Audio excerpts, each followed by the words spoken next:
George Spencer, one of the investigators at the NBC affiliate in Philadelphia, is on to a huge story this week. It turns out that black students are being suspended wildly out of proportion in Philadelphia area schools, and Mr. George Spencer and his investigators want to get to the bottom of it. Let's see what he finds.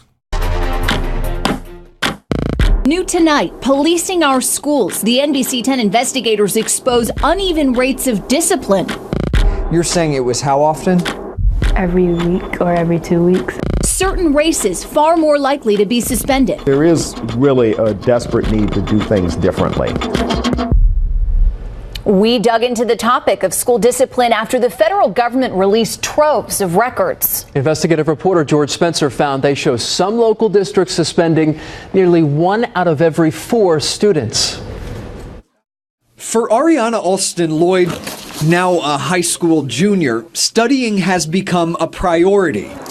But as a freshman, she says her daily 20-minute walk to Upper Darby High School got her in trouble. Tardy arrivals led to Saturday detentions, and when she skipped detentions, she was suspended again and again. Like every week or 2 weeks, yeah. And so your punishment for being late to school was missing more school? Yes, yes. Parts of Ariana's experience are very common. When we analyzed the most recent available data on discipline rates across the country, we discovered districts in our area with suspension rates far above the national average of about 5.5%. The Pleasantville Public School District reported a rate more than 4 times that. At 23% of students suspended at least once, it was the highest in our region, followed by William Penn, Chester Community, Reading, and Southeast Delco districts rounding out the top 5.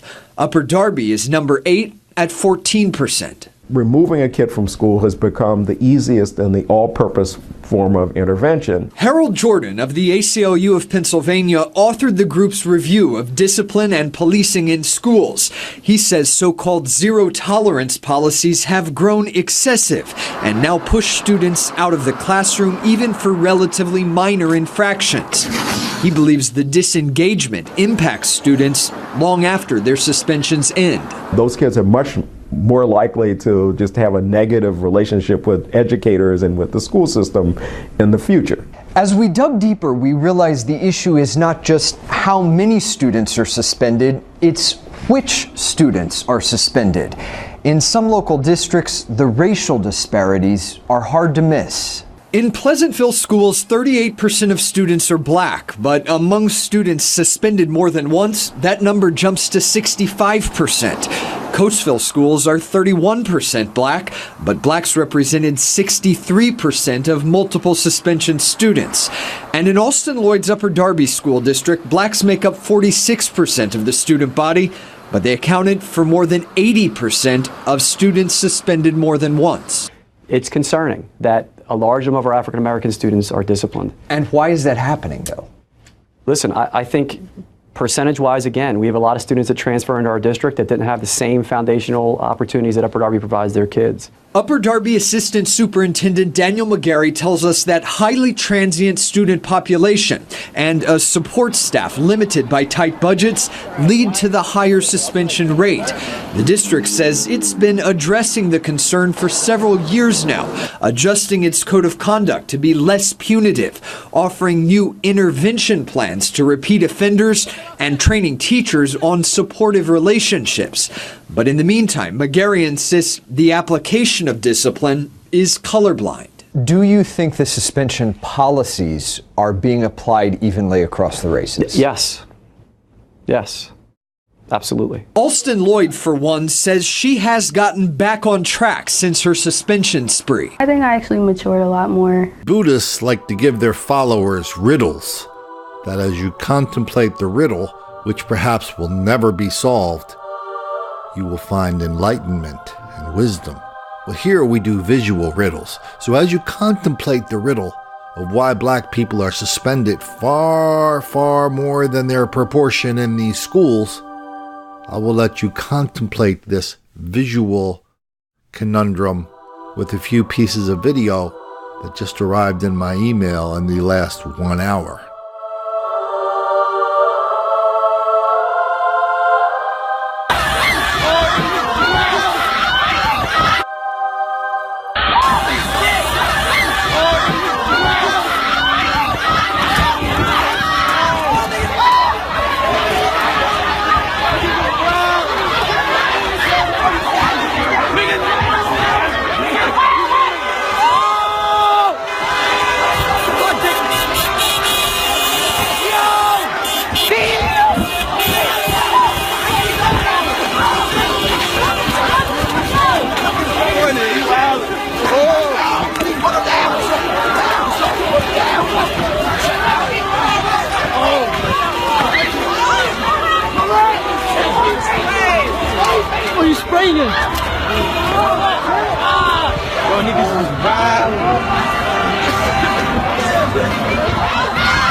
Get out of here!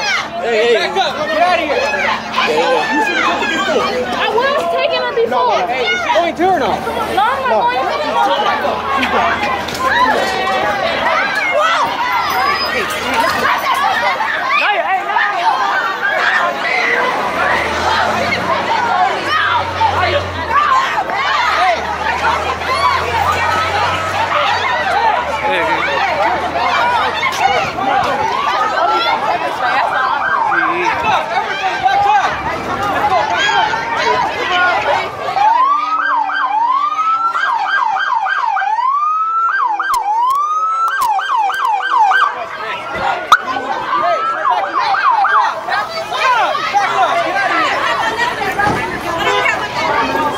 I think it worked. I feel some wisdom and enlightenment coming on. You know, there's an expression called the Occam's razor, which says the simplest solution is usually the best solution. So, Mr. Spencer, Occam's razor combined with the enlightenment I just received from watching these two other videos leads me to make the following conclusion, or at least a suggestion to you and your investigators.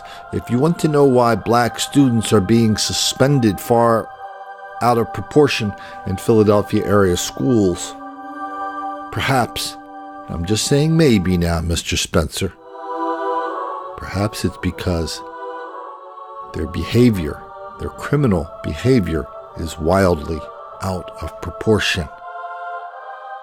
Contemplate that, Mr. Spencer, in your next report, instead of trying so hard not to make the black kids angry.